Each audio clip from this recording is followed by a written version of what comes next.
Amigas y amigos del Camerino TV, qué gusto saludarles de nuevo, un nuevo contacto. Vaya que agradecemos cómo se va posicionando nuestra propuesta, esta nueva opción de llevarles contenido, de interactuar, de tener entrevistas que han hecho bastante ruido. Agradecemos todos los mensajes, todo aquello que han mostrado en el Twitter, en nuestro Twitter @TV Camerino. Suscribiéndose aquí, pues tenemos el impulso y el deseo de hacerlo mejor cada día y llevarles cada vez más contenido. Si les gusta lo que ven aquí, cada uno de nuestros trabajos, pues le dan a like, le dan a me gusta y pues así nos apoyan y seguimos creciendo. Hoy este contacto es junto a Ricardo Montes de Oca y Pedro Ricardo Mayo. Les saludo a Fernando Arreaza y va en torno a la NBA. Recientemente, Ricardo, Pedro, la página y el canal y el portal de ESPN pues estableció un ranking de los 100 mejores jugadores de la NBA en la historia. No vamos a revisar a los 100 jugadores, pero sí vamos a tomar a los 10 mejores y tal vez algunos que no están entre los 10 mejores, pues ¿por qué no están justamente entre esos 10 en la historia de la NBA? Y al final, en nuestro ejercicio de opiniones, pues vamos a dar nuestro quinteto ideal en la historia de la NBA. Así que, Pedro, Ricardo, un gusto. Pedro, ¿cómo aprecias ese ranking en principio y qué evaluaciones haces? ¿Cuánto interés te produjo? ¿Qué tal, Fernando, Ricardo? Qué gusto acompañarles en este contacto tan interesante y en un tema tan atractivo, ¿no? Como todo debate, y sobre todo cuando tenemos que hablar de los mejores de la historia, es tan complicado porque tenemos que dividirnos en épocas realmente distintas, diferentes, en donde también está lo subjetivo, donde tenemos que evaluar qué tipo de equipo a mí me gustaría tener para tener esa mejor plantilla, ese mejor quinteto, en una plantilla además reducida de 12 jugadores únicamente. Entonces es un ejercicio realmente complicado donde quizá muchas veces tenemos que dejar a un lado única y exclusivamente los números, porque los números siempre van a tener a jugadores como los que aparecen en esa lista de 10, a los hombres que tienen mayor cantidad de puntos, a los que están en lo más alto de los registros históricos, pero a veces dejan a un lado a jugadores cuyos números son realmente atractivos, pero que quizá a mi equipo, al que yo quisiera como gerente tener, es el jugador perfecto, que encajaría dentro de mi esquema. Por eso creo que es un ejercicio muy interesante que vamos a desarrollar en los próximos minutos y que también queremos que la gente interactúe, que nos hable de su quinteto, si realmente está de acuerdo o no, con que yo creo que no va a haber discusión en quién es el número 1 de esta lista. Yo creo que ahí es unánime, pero a partir del número 2 creo que puede generarse algún tipo de discusión y sobre todo alternar alguno de esos nombres. Claro. ¿Qué tal?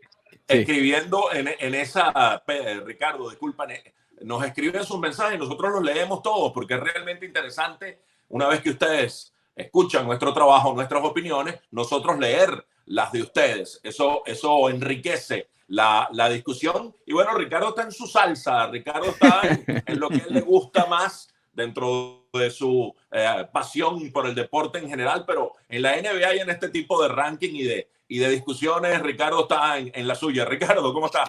¿Qué tal, Fernando, Pedro? Un placer nuevamente estar con ustedes aquí compartiendo en el Camerino. Y hoy, oye, Fernando, podríamos, esos comentarios que nos dejen aquí abajo en los comentarios, valga la redundancia, pudiéramos leerlos el domingo a las 11 cuando hagamos el live, el en vivo, después de la última edición del documental, de la serie documental de Michael Jordan. Así que no olvide dejarnos allí su quinteto, los mejores 10 o cualquier cosa que tenga, que la estaremos mencionando en el live que haremos el domingo a las 11. Como decía Pedro Ricardo, este debate obviamente es bastante complicado, ¿no? Por lo diferente de las eras del baloncesto. Incluso en el documental de Jordan lo hemos mencionado, cómo justamente en esa época comenzó a ponderarse tal vez un poco más lo que son las posiciones 2 y 3, más que la de 4 y 5, que históricamente habían sido las principales. Entonces, obviamente, categorizar en este ejercicio tan llamativo que vamos a hacer, categorizar y tratar de alinear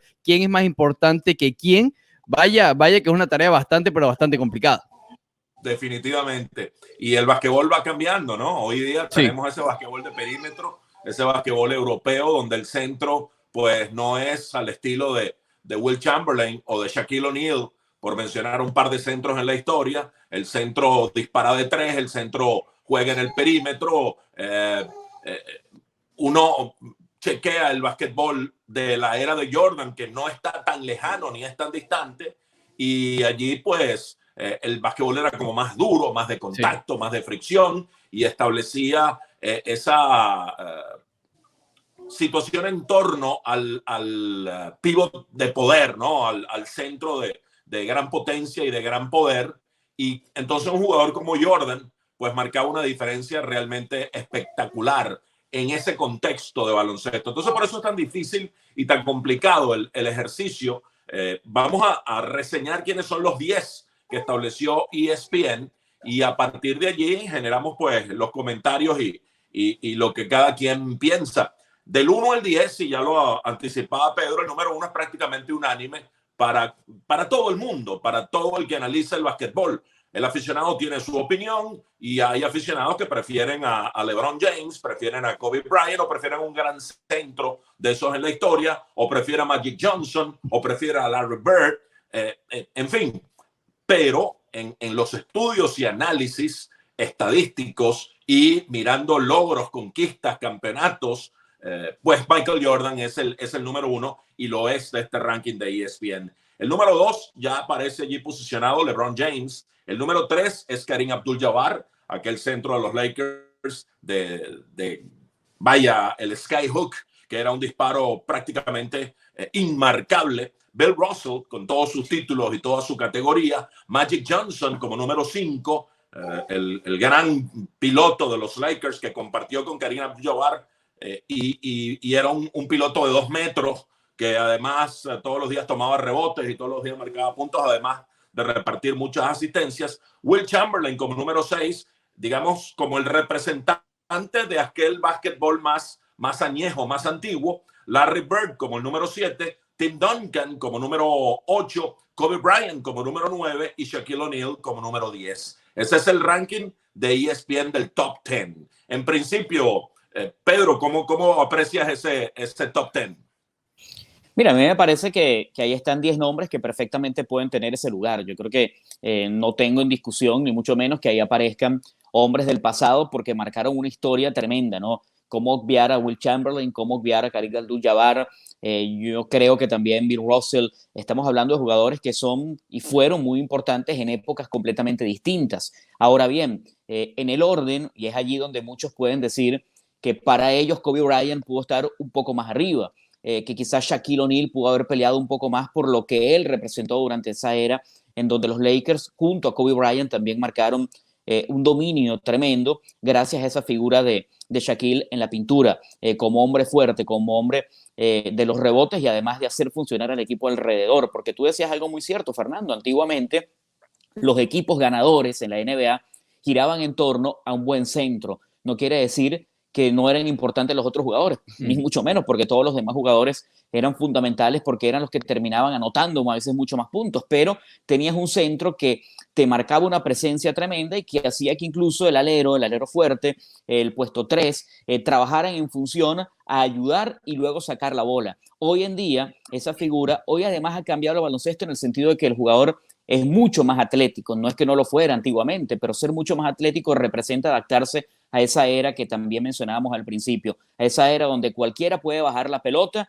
y puede ser piloto, cualquiera puede ser puesto 3, cualquiera puede convertirse en un 5 de mentira, pero que juega alrededor de esa zona, donde hay equipos que salen sin un pivot natural, porque trabajan en función a un sistema de juego muy diferente. Entonces allí es donde podemos construir un equipo variado, un equipo disperso. Fíjate, a mí hay un jugador que me parecía marcaba presencia y era determinante, por ejemplo, Tim Duncan. Pero ¿qué pasa? Tim Duncan tenía una personalidad tan cerrada que posiblemente esto le impidió ganar un poco más puestos dentro de lo que ya para él representó una gran carrera. Además, acompañar durante buena parte a un jugador que también estuvo en un Dream Team y un jugador que fue importante como David Robinson, como el Almirante. Entonces, jugadores, repetimos, fuertes de esa posición. Hoy nos estamos acostumbrando a ver al Kerr, el tirador de larga distancia. Estamos viendo jugadores que, como James Harden, que te pueden hacer cualquier tipo de función, pero aquí lo más importante es atacar el aro más que defender. Y entonces cambia el orden y cómo priorizar al momento de establecer un una tabla tan complicada como los mejores de la historia. Yo creo que, en mi opinión, esta lista, digamos, con respecto a mi criterio, la lista de los 10, yo tendría los mismos nombres. Sí cambiaría un par de ellos de lugar y me quiero enfocar en dos nombres en particular y esto obviamente sin querer desmeritar a ninguno de ellos. Es decir, estar en el top 10 ya de por sí habla de lo grandes que fueron en cada una de sus épocas. Pero en un ejercicio de tratar de identificar el por qué, traté de evaluar las estadísticas convencionales y quizás las nuevas, porque el baloncesto también están las nuevas que llaman las nuevas métricas, ¿no? Que vendría siendo como una especie, si queremos hacer un paralelismo de sabermetría con el béisbol. Sin embargo, aquí sabemos, y lo hemos visto nuevamente con el documental de Michael Jordan, los intangibles que son tan importantes en el baloncesto, ¿no? El cómo se relacionan entre ellos, lo que se hizo en la postemporada, la cantidad de títulos, etcétera, etcétera, etcétera, pero para tener cierta base con lo que venimos hablando en este top 10. Por ejemplo, el caso de Bill Russell, si bien es el mayor ganador con 11 títulos de la NBA, es el que tiene una de las estadísticas de la eficiencia de jugador entre el top 10, la más baja de todas ellas, en 18.9. Y Kobe Bryant, por mucho que digamos, la imagen y lo que logró Kobe Bryant, por eso es que menciono también los intangibles, porque también marcó una época de, como decía Pedro, de ese jugador atlético, ¿no? De ese jugador que marca la pauta gracias a la capacidad atlética que tiene en el tabloncillo. Pero entre los 10 es el que peor porcentaje de campo tiene. Entonces, yo sí cambiaría un par, a ellos dos los bajaría un poco de cada uno de los rankings originales. Bill Russell está ubicado actualmente, o digamos, por ESPN, como el cuarto mejor. Yo no tocaría los tres primeros, que son Jordan, LeBron y Kareem, pero yo subiera a Will Chamberlain. Creo que si hablamos de mito y hablamos de dominio, no hay nadie en la historia de la NBA que haya dominado más en su momento como lo hizo Will Chamberlain. Y yo estoy poniendo por arriba a Shaquille O'Neal por encima de Kobe Bryant. Kobe está de noveno, yo estoy subiendo a Shaq al octavo por lugar por el puesto de Tim Duncan, y Kobe quedaría en el puesto número 10. Creo que Shaq en algunas estadísticas es perjudicado porque el prime de él, el prime, sus mejores años, han sido lo mejor que hemos visto en la NBA, pero tuvo una debacle ya sea por su condición física, ya sea por otros factores alejados a la NBA que quizás bajaron un poco su rendimiento y no permitieron que ese prime se mantuviera más tiempo. Pero el prime, cuando vimos a Shaquille O'Neal con el Magic de Orlando, con los Lakers de Los Ángeles y tal vez un par de años con el Heat de Miami, creo que ha habido pocos jugadores en una época que ya iban empezando a extinguirse los centros. Okay, ya estaban pasando los Patrick Ewing, estaban pasando los Hakeem Olajuwon. Shaquille O'Neal llevó esa batuta por un tiempo más en un baloncesto de la NBA que ya estaban los Steve Nash brillando, que ya estaban los Kobe Bryant comenzando también a brillar, los Allen Iverson, ya se estaban yendo hacia la parte más baja si nos vamos a la estatura, ¿no? Y Shaquille O'Neal, vaya que logró dominar. Esos serían, digamos, los dos cambios que yo haría en el top 10 personal. Vaya, si Shaquille O'Neal hubiera metido los tiros libres. Exacto. Si no hubiera tenido un 50%, sino un 70%, para tampoco llevarlo a un 80% en adelante, que es lo que diferencia a los buenos cobradores de libres con respecto a los que ya no son tan buenos, pero un 70%. Shaquille hubiera tenido ¿cuántos puntos? 2, 3 puntos más de promedio por partido. Y aún así metió 25 puntos por partido.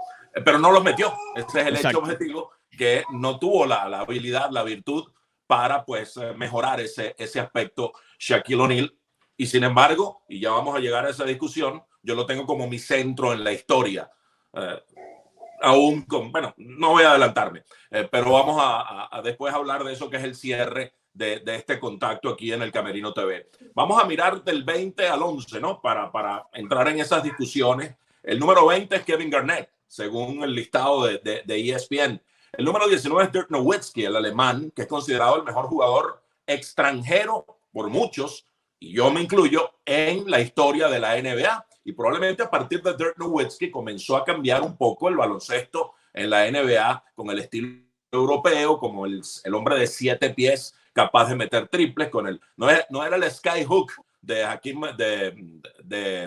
Kareem Abdul-Jabbar, pero era ese tiro en el cual Dirk Nowitzki saltaba hacia atrás, un hombre de 7 pies, y en suspensión disparaba desde el perímetro en larga distancia y no había manera de marcar a ese hombre. Entonces él marcó una diferencia y una transformación y una especie de revolución en la NBA con su estilo de juego que fue tomando cuerpo a partir de Dirk Nowitzki. Así que ese 19 podría cambiarse y tener a Nowitzki un poco más arriba.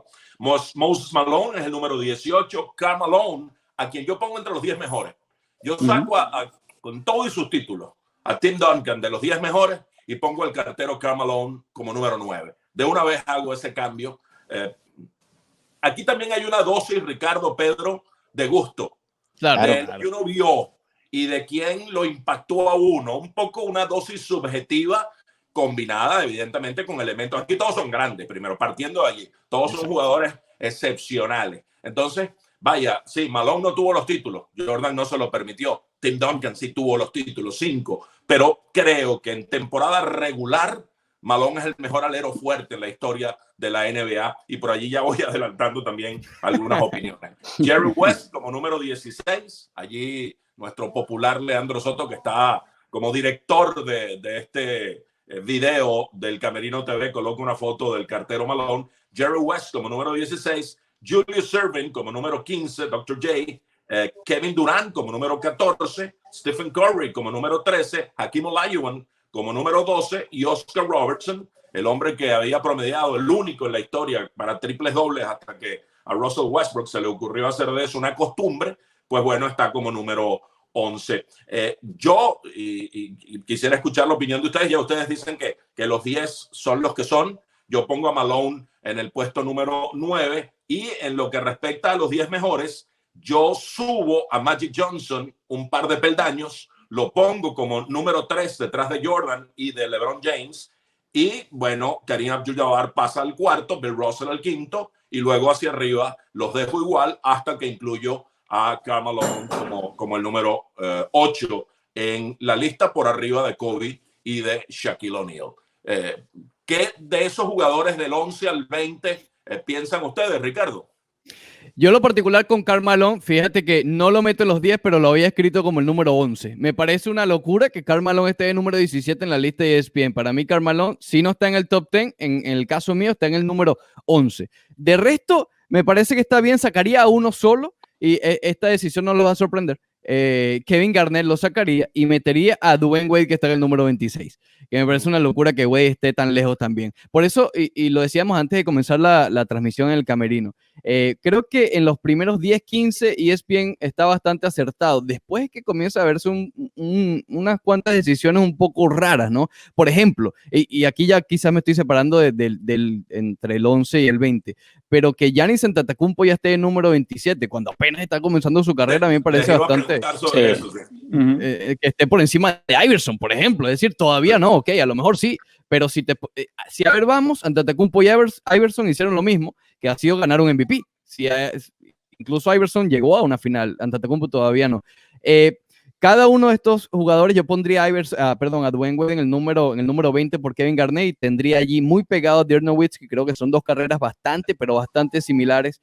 Y después Moses Malone, bueno, Karl Malone subo al 11, pero más o menos esos son los nombres, no cambiará mucho. Creo que Kevin Durant y Steph Curry, sobre todo Curry, se le desacredita mucho, obviamente por ser de esta nueva generación que tampoco ha terminado su carrera, pero creo que lo que ha significado la presencia de Curry, y tampoco me voy a adelantar, pero por ahí está también en mi quinteto, la presencia de Curry en este nuevo baloncesto ha sido fundamental. Okay, cambió el juego del baloncesto. Si bien venía un cambio progresivo de años atrás, Curry fue el que le puso el estandarte a ese nuevo básquet que vemos hoy por hoy.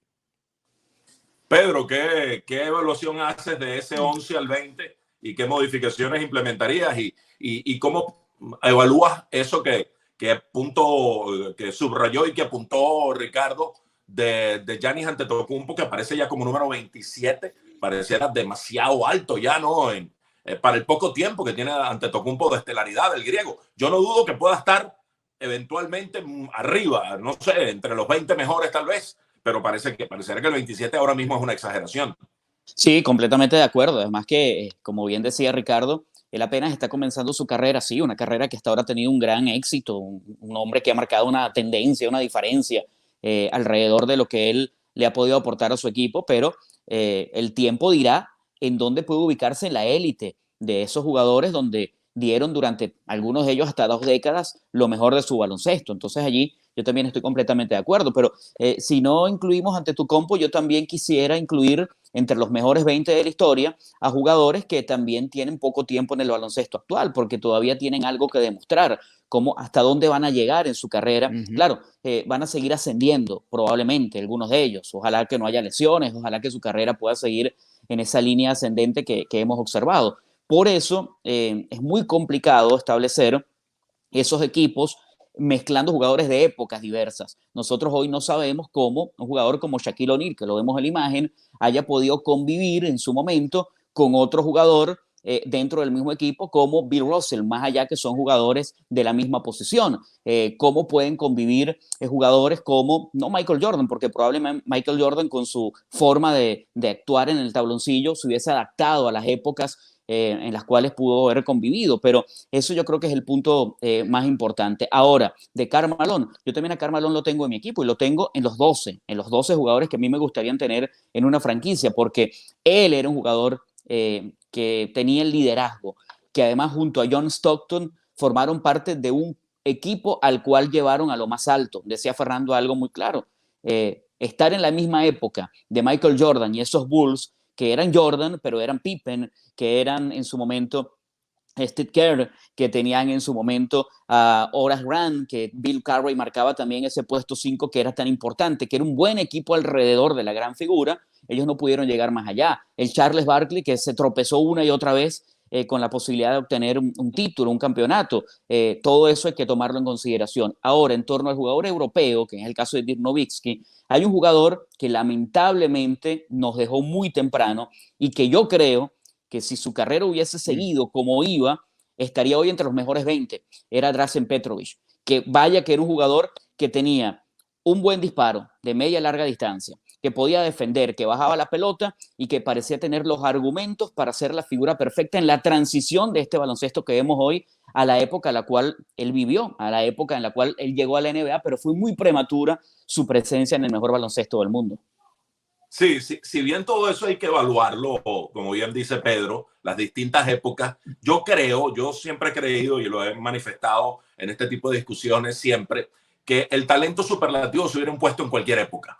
Sí. Will Chamberlain hubiera sido bueno hoy y tal vez no hubiera marcado 100 puntos en un partido, pero hubiera sido bueno hoy, hubiera sido un centro dominante hoy. Y Shaquille O'Neal, si lo ponemos en la época de Chamberlain, también se hubiera adaptado y hubiera prevalecido. Y Steve Curry hoy, que mete triples, hubiera inventado el triple en los años 60 o en cualquier época en la cual hubiera jugado. Yo creo que los talentos superlativos definitivamente se imponen, sea cual sea la época que les toque jugar. De manera pues que en este collage me tiene un poco mareado, Leandro. Estoy más pendiente de la foto de lo que voy a decir. Ahí está Charles Barkley. Oye, ¿no creen que Isaiah Thomas se va a poner bravo de nuevo, que lo pusieron de número 31? El hombre anda recibiendo puñetazos a diestra y siniestra. Oye, sí. ¿Qué cantidad de campaña negativa ha recibido Isaiah Thomas en esta época, no? Bueno, y no solamente Isaiah Thomas, hasta Patrick Ewing el otro día le preguntaron sobre el documental de Jordan y dijo, tú eres loco, ¿cómo yo lo voy a ver? Yo viví eso, ¿tú quieres que yo vuelva a revivir ese sufrimiento que yo sentí por una década? Todos los jugadores están pasando por eso ahora mismo, sí, de los 90. Aunque Patrick Ewing creo que el que más lo ridiculizó fue Hakeem Olajuwon en aquellas finales en las cuales no estuvo Jordan, en aquella final entre los Knicks y los Rockets de Houston, donde Olajuwon lo sacó de paseo. Fue una final de esas donde Olajuwon mostró que era el mejor centro de la NBA y que por algo está de puesto número 12 en este ranking de Olajuwon. Hay quienes lo consideran extranjero y por eso dicen que es el mejor extranjero en la historia, pero jugó para la selección de los Estados Unidos. Entonces allí ya pues pasa a ser parte del conglomerado de este país, ¿no? Igual que Tim Duncan. Exacto, Tim Duncan, que es de Islas Vírgenes. Es correcto, son casos, pero digamos, extranjero, con todas las de la ley, Dirk Nowitzki, ¿no? Uno podría decir, si uno hiciera un ranking de extranjeros, ahí están los nombres, ¿no? Más o menos en ese y ahora, orden que estamos mencionando. Ahora está en Tatacombo por ahí también. Si Claro, lo ponemos claro. en esta lista, bueno, ahí está el griego que tiene bastante cancha para subir en ese ranking de los extranjeros. es Sí, y correcto. nosotros allí en una lista de extranjeros donde pudiéramos colocar a latinoamericanos, lo más reciente es la figura y la presencia de Manu Ginóbili como un Sin jugador duda. determinante también en una franquicia como los Spurs de San Antonio. Así que eso hay que tomarlo allí en cuenta. Sin Claro, duda alguna. Manu Ginóbili era una extensión de Greg Popovich en la cancha. Era Exactamente. un jugador mano derecha de Popovich que estaba en el tabloncillo ejecutando y organizando y resolviendo. Entonces esa es parte de la grandeza del argentino, ¿no? En su trayectoria en la NBA. Y uno siempre ha pensado que Ginóbili, una vez retirado, y ocurrió hace poco, pues si quería podía ser técnico, si quería podía ser ejecutivo. Uno no sabe, pues definitivamente si él va a estar involucrado más de lleno una vez retirado en la NBA en el rol que él desee, porque es un tipo sumamente inteligente, Manu Ginóbili. Se ha retirado un poco del público, ¿no? Sí, ¿No? sí. Yo pensé que iba a ser más rápido esa transición. En el momento que se habló y empezaron los rumores con respecto a técnico, pensé que iba a llegar más rápido a cierto tipo de posición, pero la verdad es que se ha alejado bastante. Así como les sorprendió y fue común entre los tres que Antetokounmpo estuviera tan alto, ya puesto 27, a alguien que esté lejos, o consideran ustedes estar demasiado lejos respecto a dónde debería estar, Pedro. Wow, lo que pasa es que fíjate, yo creo que en la lista, y lo decía Ricardo, quizás los primeros 15 están ahí, son los jugadores que son. Yo creo que a partir del puesto 16 es una lista que tiene tantos, no huecos, porque estamos hablando de un amplio margen de jugadores y un margen de error que termina siendo un poco más estrecho. Yo no sé si yo incluiría, no en los primeros 20, pero si pudiera acercar alguno de esos nombres a los primeros 30. Repito, hay jugadores que a mí en mi época, en la cual yo disfruté el baloncesto como fanático, hoy me gustaría tener en mi quinteto, y es un jugador como John Stockton, por lo que él representaba en la cancha. Repito, era un jugador inteligente, un jugador de manejo, un jugador que asistía, que daba balones, un jugador que robaba pelotas, un jugador completo en la cancha y que, repetimos, estuvo al mismo tiempo de un jugador como Karl Malone, y por eso marcaban diferencia. Entonces, para mí esa figura es determinante en un equipo como el que yo concibo. Probablemente hoy ese piloto, repito, no reúne las características únicas exclusivamente de Stockton, porque son jugadores incluso de mayor altura, jugadores que tienen otro tipo de rol dentro de la cancha, como la tenía ese jugador, que, repito, para mí es muy importante.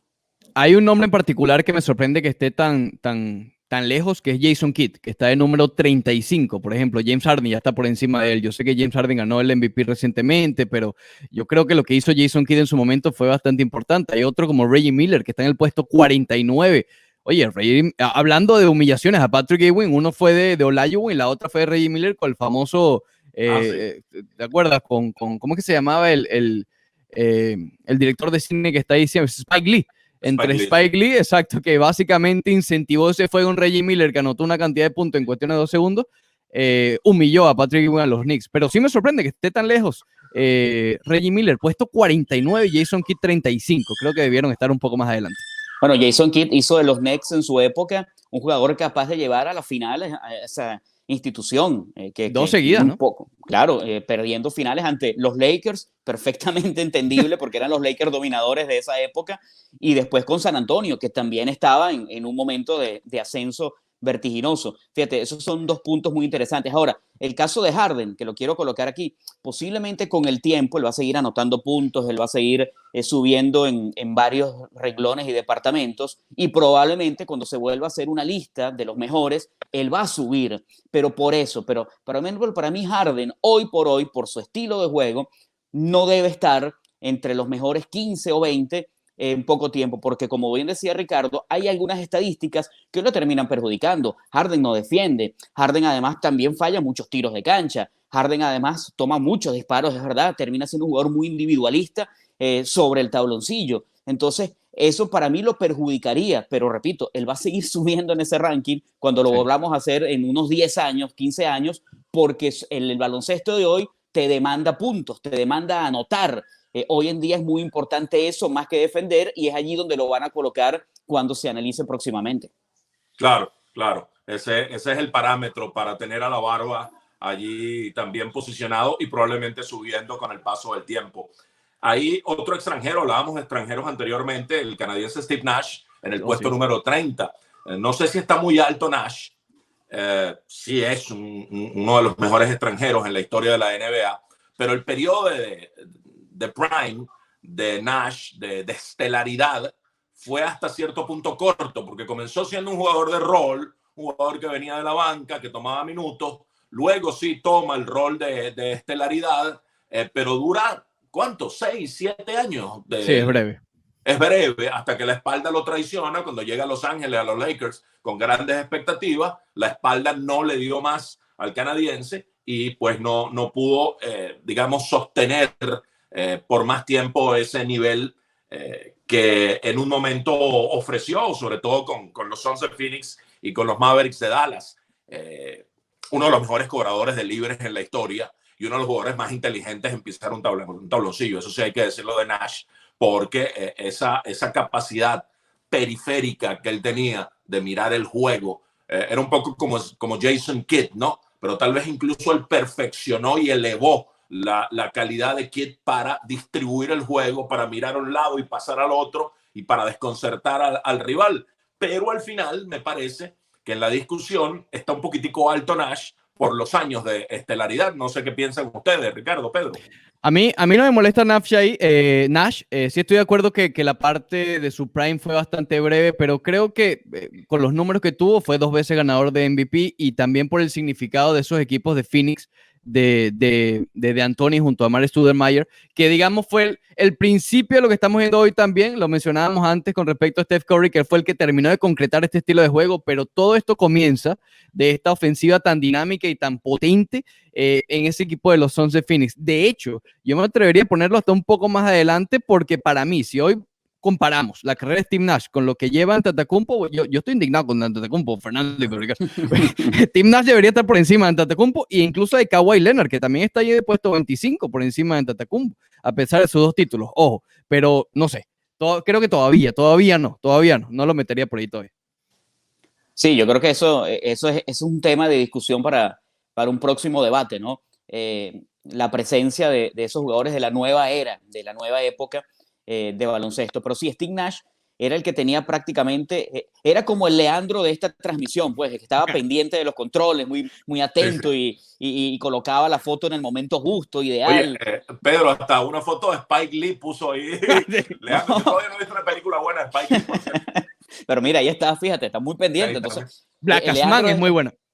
Leandro es nuestro Steve Nash, esperemos que su carrera que tenga mucho más tiempo, ¿no? Pero sí, Steve Nash era ese jugador inteligente, además un muy buen comentarista de fútbol ahora, sí, asumiendo ese rol en la cadena TNT en los Estados Unidos con juegos de la Champions y eso, pero sí, tenía visión de juego, como decía Fernando, era capaz de asistir, de habilitar, sin mirar, entendimiento con sus jugadores. Nuestro Steve Nash, Pedro Ricardo Mayo. Imagínate tú. Para que tú veas. No. Gracias, Leandro. Me debes algo, ¿viste? No te creas que esto está así de gratis, ¿no? Entonces, no, a mí sí me parece que Steve Nash está en la élite, por eso ese número que se está colocando en ese ranking, repito, sigue siendo tan subjetivo y tampoco nos debemos atar a eso. Eso no es una verdad, eso no es una verdad absoluta, ni mucho menos. Entonces, pero origina este tipo de discusiones que creo que es lo más sabroso de todo. A ver, ¿quién quiere comenzar con su quinteto ideal posición por posición en la historia? ¿Empiezo yo? Dale, pues. Empiezo, ¿digo los 5 una vez o vamos posición por posición? Bueno, di los 5 posición por posición. ¿Sabes que yo dividido? Yo te digo, yo dividí en 2. Para mí el mejor quinteto de la historia y el quinteto invencible. Él no pierde con nadie. ¿Okay? Le hice 2 cambios a eso. Mi quinteto del mejor de la historia es Magic Johnson, en el puesto 1. Michael Jordan, LeBron James, 2 y 3. En el cuarto, Tim Duncan. Y quinto, Shaquille O'Neal. Ese es mi quinteto, para mí, el mejor de la historia. Bueno, es interesante. Fíjate que coincidimos en buena parte, ¿no? Porque tú no puedes obviar y no puedes dejar a Magic Johnson por lo que él representó en ese cambio, ¿no? Pero un jugador de altura que bajaba la pelota como lo hacía y que además hizo del Magic, un apodo perfecto a la ejecución que tenía. Michael Jordan no puede ausentarse allí. LeBron James sería mi jugador que perfectamente sería mi puesto 1, mi puesto 2, mi puesto 3, mi puesto 4 y hasta el puesto 5, porque así lo demostró durante la época y durante aquella final con los Caps, donde emergió como esa figura y ese liderazgo que muchos han dicho que él no tiene en momentos pequeños, en finales, porque ha perdido muchas finales, pero eso es otra cosa. Yo creo que él tiene su liderazgo y también hay que medir el rival en su momento, el que tuvo.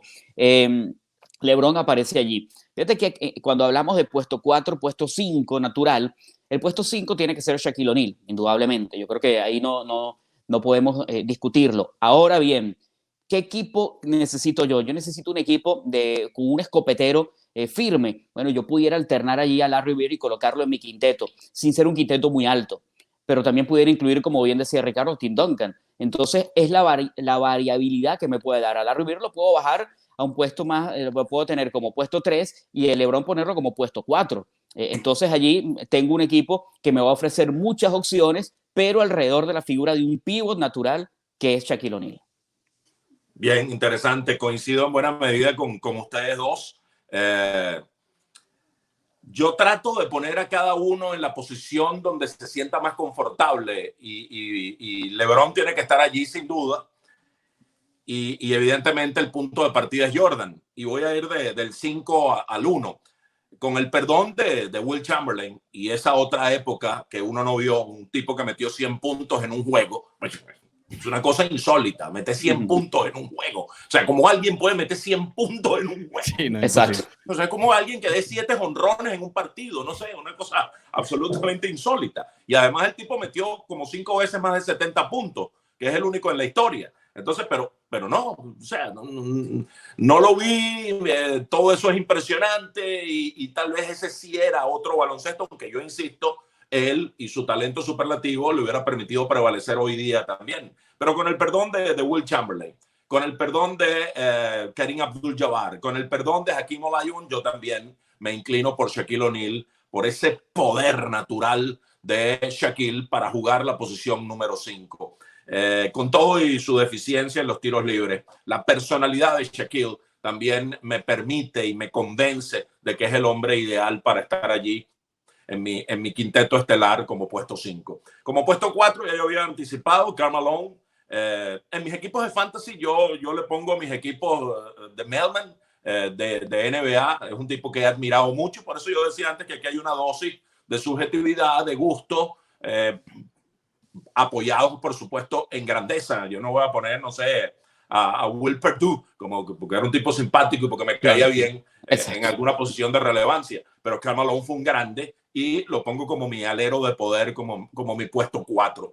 El puesto 3 creo que es el mejor de LeBron, donde mejor se desempeña y donde mejor despliega todas sus facultades. Y él tiene que estar, LeBron James, en un quinteto ideal. Los anti-LeBron tienen que meter a LeBron en un quinteto ideal. Yo no soy pro LeBron, déjame decirte. A mí no me gusta él, su personalidad, y me parece que no es un tipo carismático, pero es un grande, es un tipo con unas facultades, una bestia como atleta que tiene que estar apoyado en números en ese quinteto ideal y lo pongo como mi número 3. Como mi número 2, evidentemente, Michael Jordan, que debe ser punto de partida de cualquier quinteto ideal en la historia. Y como número 1, Magic Johnson, el tipo más inteligente que probablemente haya tocado un tabloncillo y haya tomado una pelota entre sus manos de baloncesto. Además, el carisma le brotaba por los poros a Magic Johnson, que si bien Oscar Robertson fue Mr. Triple Doble, Magic Johnson también estuvo promediando a lo largo de su carrera cerca del triple doble y pues es uno de los emblemas y de las caras más conocidas en la historia de la NBA. Ese sería mi quinteto abridor, pero Ricardo, tú tenías un quinteto de otras características. Sí, yo hice este otro, le hice un par de cambios al quinteto mejor, que repito es Magic, Jordan, LeBron, Duncan y Shaq, porque creo que este quinteto se hubiese relacionado mejor entre ellos y por eso creo que este quinteto sí hubiese sido o sería invencible. Yo hago 2 cambios, quito a Tim Duncan e ingreso a Karl Malone, que estaba buscando los números hoy porque yo lo vi también, pero recuerdo, quería buscar números que respaldaran lo que recuerdo, ¿no? que él era muy bueno en la media distancia larga, si se puede llamar de alguna manera, en un rango entre los 16 pies y el triple. Sin ser triple, él lanzó 45% y era el lugar donde más lanzaba. Entonces, lo agrego allí junto a LeBron, Jordan y Shaq y cambio a Magic Johnson, no porque sea mejor, sino porque creo que junto con ellos sería un monstruo, sería Steph Curry. Nada más con su presencia, la marca que jalaría Curry y lo que le abriría a estos monstruos de Jordan y LeBron a penetrar, Shaq en la pintura y Karl Malone en ese sitio que les comentaba, ese rango de 16 pies, olvídalo. Y la defensa ni hablar. En una defensa, olvídate. Yo creo que ese quinteto no pierde con nadie. Mira, yo les preguntaría a ustedes, ese quinteto, el de cada uno, ¿quién lo dirigiría? Porque ese es otro tema. ¿Qué técnico sería capaz de manejar a ese grupo de jugadores? Aunque algunos dicen, no, pero es que con esos jugadores ganan solos, pero tú necesitas esa presencia de ese jugador. Algunos dirán, pensándolo rápido, no, Phil Jackson, porque fue ganador, fue auténtico, porque dirigió a los Bulls, porque con los Lakers consiguió resultados similares, pero hay técnicos de data mayor que son importantes, ¿no? Don Nelson fue un buen técnico, fue capaz de también dirigir a un equipo de tantas figuras y tantas estrellas. Entonces tampoco es tan sencillo escoger el técnico. Algunos dirán Greg Popovich, el Popovich que fue y ha sido el hombre referencia de esos Spurs de San Antonio. Yo no sé con quién se quedarían ustedes. Sí, a mí la serie de Last Dance, el documental, me ha permitido reafirmar no solo la grandeza de Jordan, sino la grandeza de Phil Jackson también. Y allí sí me voy yo por títulos y por pergamino. Y viendo ese documental, pues bueno, he comprobado que el tipo mandaba, que el tipo tenía una personalidad, que el tipo organizaba su equipo en el camerino TV y fuera en el tabloncillo. El tipo era un bárbaro en cuanto a personalidad respecta. Ese día, y que aparece en uno de los últimos capítulos, que le quita la pelota a Pippen, que le da una pataleta a Pippen, se pone fúrico y no, yo no juego más, y casi que se va del gimnasio y se lleva la pelota y le da la pelota, ese último tiro a Tony Kukoc. Me deja saber cuánta personalidad tenía Phil Jackson. Además le sale bien porque Kukoc mete los 2 puntos que le valen la victoria al equipo de los Bulls de Chicago. Así que yo sí, no, ciertamente hay técnicos del pasado, Chuck Daly, como decías tú, Don Nelson, hay grandes técnicos en la historia. Popovich ha hecho casi tantos méritos como el señor Phil Jackson, pero allí sí me voy por la lógica, por el de anteojitos que es Phil Jackson, Ricardo. Yo me inclino por Pat Riley. Creo que Pat Riley, que fue técnico de los Showtime Lakers, los cinco campeonatos que tuvieron, dirigiendo a Magic Johnson y a Karim, también estuvo dirigiendo al Miami Heat en el 2006 con Shaquille O'Neal. Es decir, que en un momento de su carrera que era bastante complicado, Shaquille O'Neal, si bien no dirigió literalmente a LeBron James, él estuvo allí, ¿ok? Como presidente de Miami. Entonces, fíjate que está relacionado con varios nombres de los que he puesto en los quintetos que hemos hecho hoy aquí en el Camerino. Me tengo que inclinar con Pat Riley, que ya tenía experiencia o ya tuvo experiencia con varios de estas estrellas. Y o sea, yo lo estaba pensando ahora. No dijiste quién. No, por eso. Y fíjate que yo no había nombrado a Pat Riley y mientras Fernando daba su punto de vista, yo estaba pensando en él y te lo iba a asomar allí porque creo que Pat Riley además ha sido en Miami en la última era también en un cargo diferente. Padrino. Después de dejar la dirección técnica. Yo colocaría a Pat Riley en mi gerencia de equipo y a Phil Jackson como mi técnico hoy, si tuviera que escoger y aprovechar y sacarle el máximo provecho a los dos. Phil Jackson como gerente sí fracasó estrepitosamente. El problema es que no se le lleva muy bien, Pedro. No, por eso te iba a decir, el problema es que por eso te iba a decir, no sé cómo van a convivir esos dos. Yo creo que van a chocar y creo que uno va a salir despedido. Y ahí puede ser Phil Jackson. Entonces Popovich tendría que estar ahí alerta porque lo van a llamar inmediatamente. Mira, y una pregunta boba para cerrar.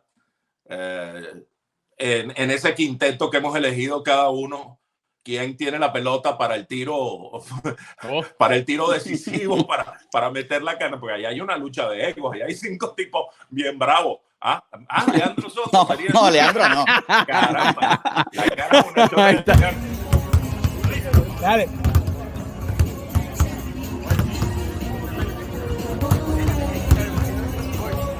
¿Qué es esto?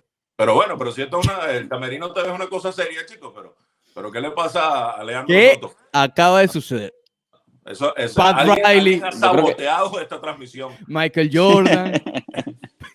Leandro Entonces, Soto. Michael Jordan, ¿verdad? O sea, No, sí, yo creo que no hay discusión allí. Así LeBron se moleste. Yo creo que él Se debe va a entender molestar. que Michael Jordan debe tomar ese último tiro. Se va a Se va molestar. a molestar y a lo mejor hace lo mismo, se lleva la pelota, se va, pero al final Michael Jordan debe tomar ese disparo. ¿Y qué pasa si Michael Jordan está marcado y Steph Curry está solo en la línea de 3 puntos? si necesitas uno de Bueno, 3, bueno, es una eso es opción otra válida. cosa. Si vas perdiendo Claro. por 2, ¿empatas con el tiro de Michael Jordan empatado o está Curry solito por allá? Lo que no le doy la pelota es a Shaquille O'Neal porque le van a cometer falta y probablemente no vaya a ganar el partido en la línea de tiro libre, ¿no? Sin duda, sin duda. Así es. Bueno, qué sabroso esto, qué gusto haber interactuado y compartido estas opiniones. 45 minutos, Leandro saboteó un poco al final, pero su producción magistral con tantas fotos, pues bueno, compensa un poco ese desliz de última hora de Leandro Soto Pirela. Nos despedimos entonces, Pedro Ricardo.